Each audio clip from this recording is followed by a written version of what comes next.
Hi everyone. First, I'd like to introduce myself. My name is Megan, and this is my first semester here at the Mount. I'm a frequent traveler, traveling 2 to 3 times a year, and that's why my topic was super easy to choose.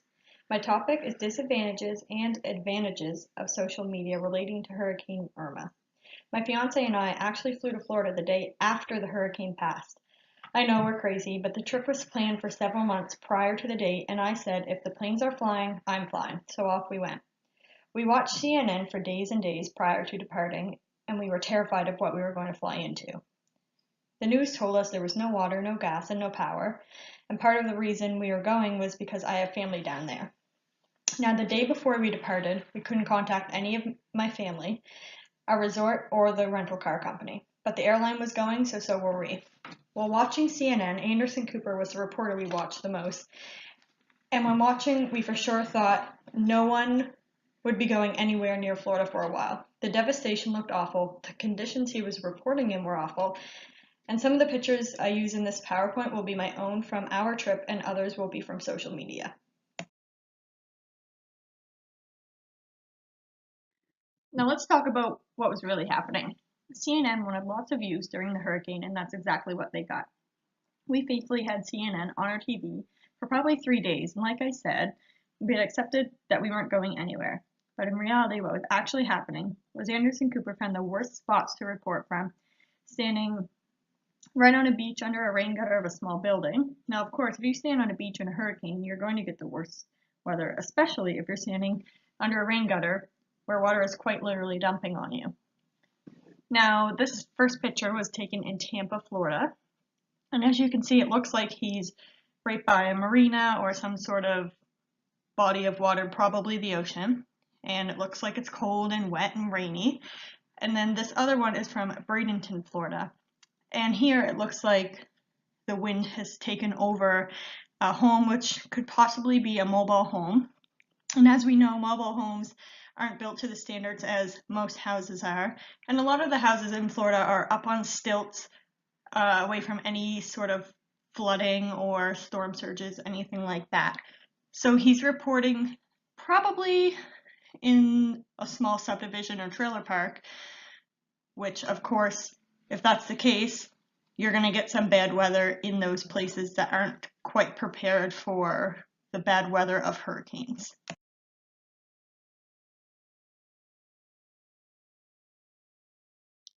So these are just a couple more pictures that I wanted to show. As you can see, there's some down power lines and down trees and some pretty extensive flooding. So in this flooding picture, it didn't really say where it was from, but I'm assuming that it's probably on the coast.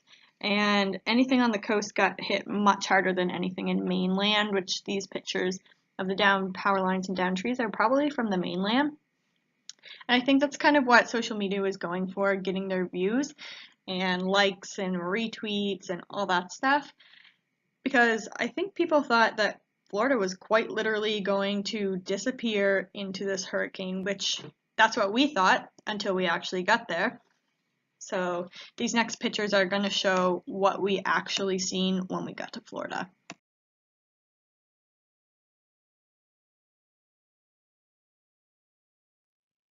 As we head out into the devastation of Tampa, to our surprise, all we see is some very minor flooding, lots of palm tree debris, and most all of the large gas stations were open, and all places we went had power. So we were told that there was no power, no water, no gas, no nothing. So when we got there, that wasn't the case. It was the day after, but there hadn't really been much time to clean up. We seen a couple dead armadillo and dead alligator on the side of the road, but other than that, there was nothing really major. During the first 3 days, we had gone to Tampa, Orlando, and Daytona. We covered a lot of land, and the worst that we had seen were some highway signs falling over and minor flooding. Now, I understand that the coasts of Florida were obviously hit more than the mainland, but still not as bad as the media was portraying. So, as you can see in these pictures, there's some minor flooding, lots of palm tree debris and other types of trees, and then this sign is a picture that has had a banner or some sort of sign on the sign that had gotten blown off. Other than that, we didn't really see anything too crazy. Now, the main advantage of this type of media coverage is for CNN and other media platforms, as they would have gained tons of ratings during the hurricane. Another advantage would be for people of Florida, as it would keep them all up to date on what was going on. And in some instances, it may even have been better that it was over-exaggerated, because even though it wasn't as bad as reported, at any given time the hurricane could have shifted. So the over-exaggeration was keeping people safer, so they didn't come back to their homes too early. Or if they thought that they were safe in their homes, after watching the reports, they could have evacuated. The last advantage I'm going to talk about is that with this type of coverage, it keeps the rest of the world up to date on what is going on. So if there's any major devastation, you could have people go into Florida to help clean up from the hurricane, rebuild schools, hospitals, or homes if any of that were affected. Some people may even donate money to Florida itself to help clean up and rebuild. Now, when we were on our way into Florida, on the airplane, there was us, people that had left Florida prior to the hurricane because they knew how bad it was going to be, and 15 to 20 Nova Scotia Power linesmen workers.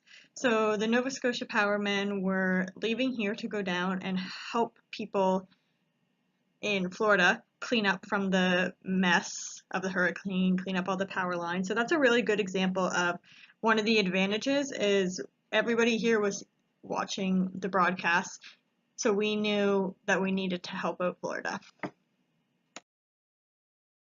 Okay, so the disadvantages of this type of social media coverage. The first I'm going to talk about is if the people not from Florida are watching the social media platforms. If I have family in Florida, it could be quite upsetting for them, watching to see if anything is happening in the area their family lives, or if there have been any deaths or injuries. Another disadvantage is that people could have canceled any trips that they had planned just to find out there was really no need to. I would have been quite upset if we had planned to cancel our trip just to get in contact with our family to say, hey, no, Florida's fine. Social media exaggerated everything. We're back in our homes. You can come now. Wouldn't have really worked that way. So I'm really glad that we decided not to cancel our trip. And another disadvantage would be for local businesses. And I think that this is a really big one because when the media was reporting that everything is closed or there was no power, gas, or water, people probably wouldn't have left their houses to test the weather, especially because social media and the police were saying, do not leave your homes at all. So any businesses that were opening and functioning during the hurricane probably would have lost a lot of business, even if the area that they were in weren't affected as bad.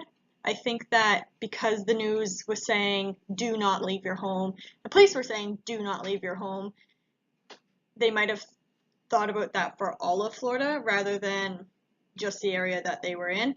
I know that if I were in Florida at the time of the hurricane, as it was happening, if I had left my home, I was probably somewhere safe, and I probably wouldn't have been going back until I was told that I was allowed. At the same time, if I was in my home, there was no way I would have been leaving. So this is my take on the advantages and disadvantages of social media during Hurricane Irma. Thank you for listening, and I hope you enjoy.